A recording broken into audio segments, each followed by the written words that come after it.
राहणं, financially literate राहणं, आर्थिकदृष्ट्या तुम्हाला माहिती असणं हे खूप जरुरी असतं.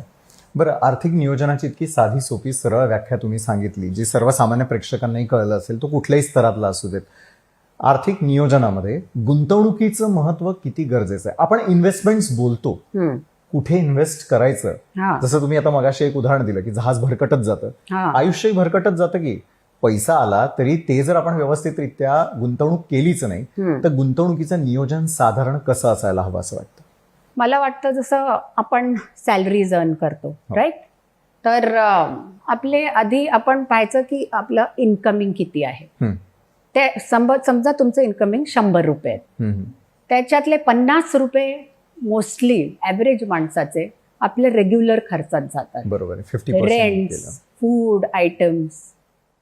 30% तुमच्या जे डिझायर्स असतात, गरजा, एक्स्ट्रा गरजा तुमच्या ट्रॅव्हलिंगच्या असू शकतात, तुमच्या फॅन्सी कार किंवा कार्सच्या असू शकतात, तुमच्या अजून काही परचेजेसच्या असू शकतात. त्याच्यात तुमचं 30% जातं खूपदा.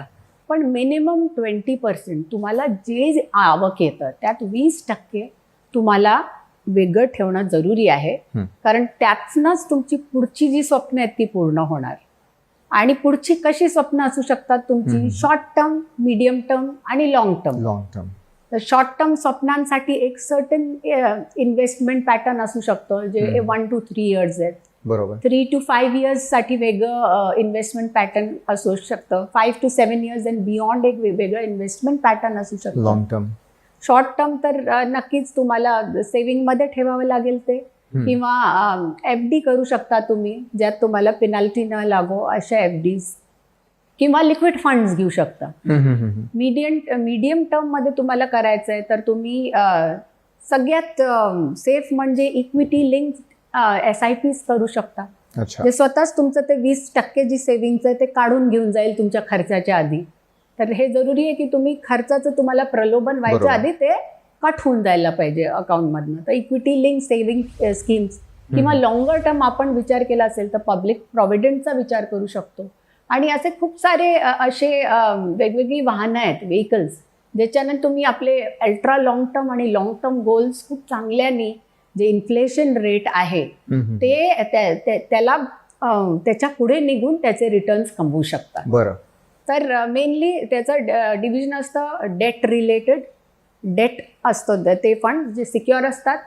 एक हायब्रिड असतात ज्याच्यात डेट इक्विटीचं एक अमॅल्गमेशन असतं, दोन्ही असतं. आणि एक प्युअर इक्विटी असते, आणि एक रिस्की व्हेंचर कॅपिटल इक्विटी अशा टाईपची पण असते.